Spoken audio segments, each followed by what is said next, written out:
saya Bintang Nurdayati. Perkenalkan, nama saya Sakar Melati. Perkenalkan, nama saya Almira Cahya. Perkenalkan, nama saya Sumaria. Perkenalkan, saya Alin. Di sini kami ingin menjelajahi dan mempelajari Museum Sumpah Pemuda. Yuk ikut yuk. Saya akan menjelaskan tentang lokasi Museum Sumpah Pemuda. Di Walter Eden adalah sebuah kawasan Hindia Belanda yang saat ini menjadi wilayah Kota Madia, Jakarta Pusat. Kawasan Walter Eden mulai dikembangkan sejak abad 17 ketika Antonij Pavilion membangun rumah-rumah untuk tempat peristirahatan di tanah pemberian pemerintah kolonial di sekitar Groot Militaire Hospital. Sejak saat itu, pembangunan di sekitar Walter Eden mulai dilakukan. Pada perkembangan selanjutnya, seorang tuan tanah bernama Justinus Fink membangun Pasar Tanah Abang dan Pasar Senen tahun 1735. Pembangunan kedua pasar tersebut membuat orang-orang Belanda dan Eropa lainnya di Batavia mulai mengembangkan kawasan Walter Eden.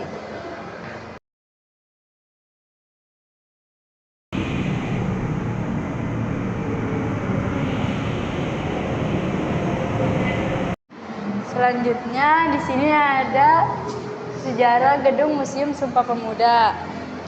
Museum ini memiliki koleksi foto dan benda-benda yang berhubungan dengan sejarah Sumpah Pemuda 1928 serta kegiatan-kegiatan dalam pergerakan nasional kepemudaan Indonesia.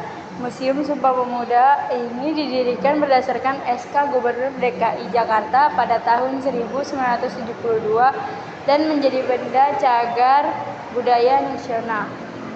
Saya akan menjelaskan timeline perjalanan Sumpah Pemuda.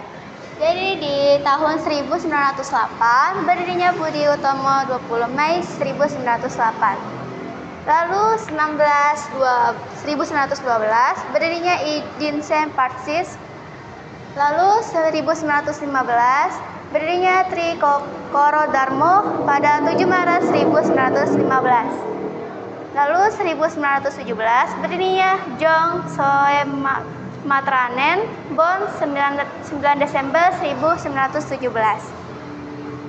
Lalu di 1925 Idinsen Vereniging diubah menjadi Perhimpunan Indonesia pada 11 Januari 1925. Lalu di sini 1926 Kongres Pemuda pertama 30 April sampai 2 Mei 1926 berdirinya Perhimpunan Pelajar dan Sampai Pelajar Indonesia PPPI September 1926. Lalu 1927 Jong Indonesia berdiri pada 20 Februari 1927 berubah nama menjadi Pemuda Indonesia pada 28 Desember. Lalu 1930 dibentuk Komisi Persiapan Badan Persatuan Kepandaian Nasional setelah Indonesia mulai terbentuk didirikan Kepandaian Bangsa Indonesia atau KBI. 1931 Indonesia mulai dideklarasikan di Solo pada 28 Desember 1930 sampai 2 Januari 1931. Di 1944, lagu Indonesia Raya diubah untuk kepentingan propaganda Jepang.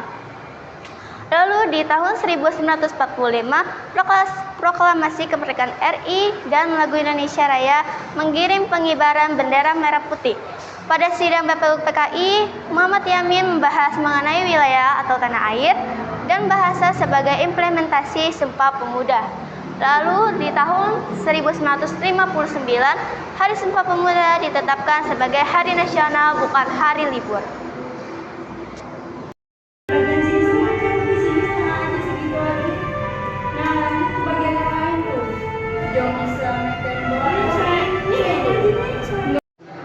Saya ingin mengenalkan siapa itu Jong Java. Jong Java atau sebelumnya dikenal dengan nama Trikoro Dramo didirikan oleh Satyaman Wirjo Sanjojo Kardaman dan Swedono pada 7 Maret 1915. Tujuan utama Jong Java adalah untuk mempersatukan para pelajar Jawa, termasuk Madura, Bali, dan Lombok. Mengembangkan minat terhadap kesenian Jawa dan bahasa Jawa, serta memajukan pengetahuan umum bagi para anggotanya. Bagi Jong Java, pendidikan dan pengetahuan adalah kunci kemajuan masyarakat. Satiman Wirjo Sanjojo kemudian menjadi ketua Jong Java.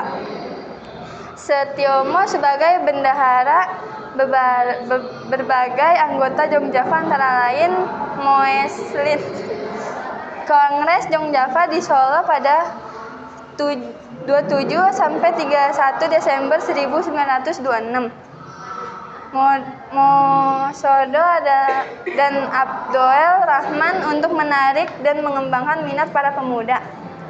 Jong Java memiliki beberapa kegiatan seperti kesenian Jawa, Langen Siswa, tim sepak bola Jong Java, dan kepaduan Jong Java.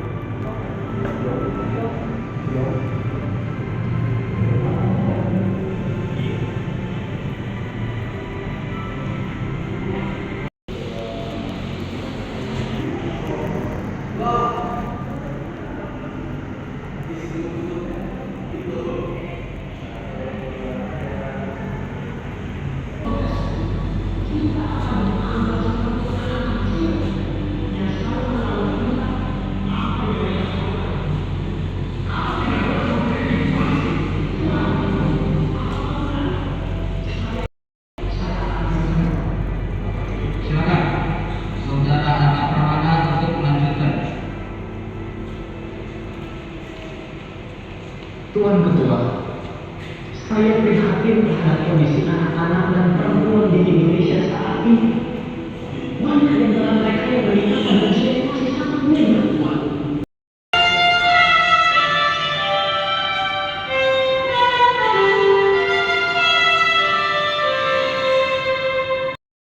Pentingnya rasa bersatu dan cinta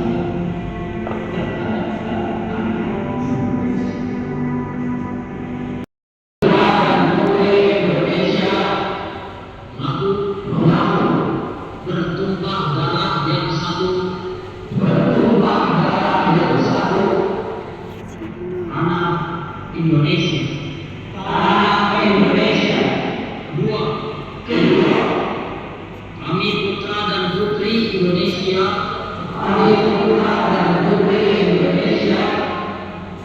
Mengaku berbangsa yang satu. Bangsa Indonesia. Ketiga, kami putra dan putri Indonesia.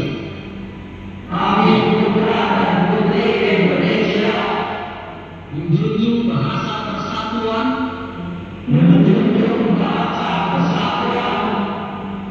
Bahasa Indonesia.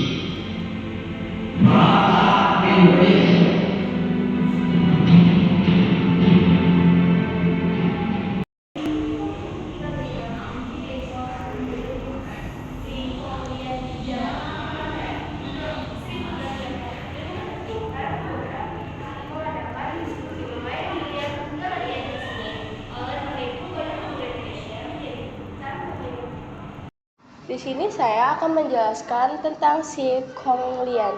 Pada 1920, Si Konglian adalah pemilik rumah di Jalan Keramat Raya 106, Jakarta Pusat. Ia menyewakan rumahnya kepada para pelajar di Weltevreden, Batavia sejak 1920. Saat itu, beberapa pelajar Stovia dan RHS tinggal di rumah indekos miliki Si Konglian.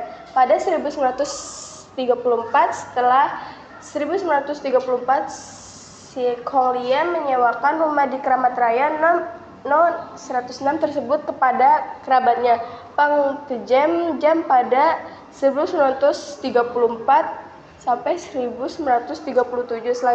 Selanjutnya pada 1937 sampai 1948 disewakan kepada Long Jingjie untuk dijadikan toko bunga. Museum Sumpah Pemuda sangat berharga bagi kami, tetapi jauh lebih berharga untuk NKRI. Maka dari itu kami menghibahkannya untuk negara Indonesia.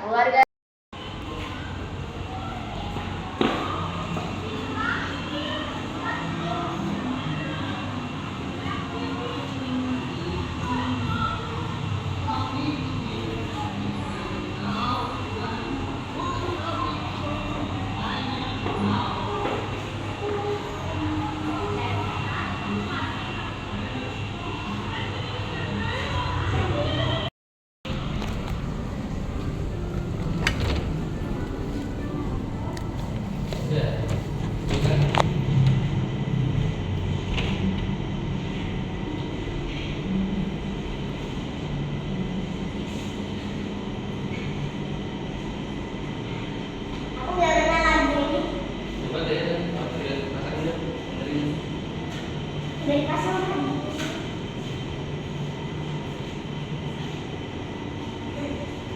Lihat ya.